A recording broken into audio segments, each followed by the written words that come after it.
এনসিপিতে আবারও নতুন জোয়ার। একই দিনে তারুণ্যের যাত্রায় যুক্ত হলেন সাবেক যুবদল নেতা ইসহাক সরকার, শেরেবাংলা একে ফজলুল হকের নাতনি ফেরসামিন ইকবাল ফ্লোরা, অ্যাক্টিভিস্ট মহিউদ্দিন রনি ও কন্টেন্ট ক্রিয়েটর নুরুজ্জামান কাফি।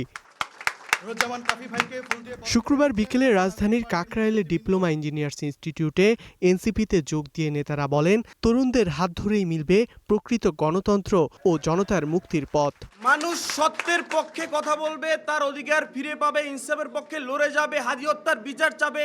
এটা তো এনসিপি রিলেটেড। আমার মনে হয় এত সুন্দর করে গুছিয়ে ট্যালেন্টেড মিথ্যা কথা শেখ হাসিনা হয়তো বলতে পারতো কিনা আমি জানি না, তবে তারা যে পারছে এটা তাদেরকে অভিনন্দন জানাবো নাকি আমরা আসলে নিজেরা লজ্জিত হবো আমরা বুঝে উঠতে পারছি না। আপোষ করতে শিখিনি।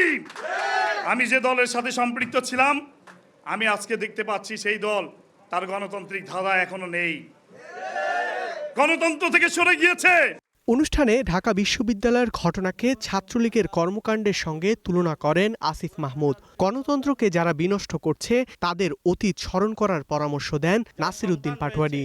বেগম খালেদা জিয়ার অনুসারী দাবি করে, ভুয়া অনুসারী দাবি করে যারা গণতান্ত্রিক প্রক্রিয়াকে বিনষ্ট করার জন্য বাংলাদেশে নতুন করে ষড়যন্ত্র করছে, আমরা তাদেরকে বলবো, অতীত স্মরণ করুন যেদিন আপনি রাজপথে গুলি খেয়েছিলেন, অতীত স্মরণ করুন যেদিন আপনি গুম হয়েছিলেন। আওয়ামী লীগের ছাত্র সংগঠন ছাত্রলীগ যেভাবে সন্ত্রাসের রাজত্ব ক্যাম্পাসগুলোতে কায়েম করেছিল, তার একটা চিত্র আমরা গতকালকে দেখতে পেয়েছি।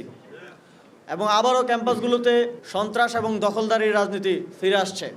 নতুন বা পুরনো স্বৈরতন্ত্র টিকিয়ে রাখার চেষ্টা হলে জনগণ আবার ঐক্যবদ্ধ হবে বলে হুঁশিয়ারি দেন নাহিদ ইসলাম। এই দেশে একটা গণতন্ত্র প্রতিষ্ঠা হবে, দেশে অর্থনৈতিক বৈষম্য দূর হবে, সেই সংস্কারগুলোকে এই সরকার একে একে বাতিল করে দিচ্ছে। স্থানীয় সরকার নির্বাচনে এবার তারুণ্যের শক্তির জয় জয়কার হবে এবং সেটা এনসিপির সমর্থনই হবে।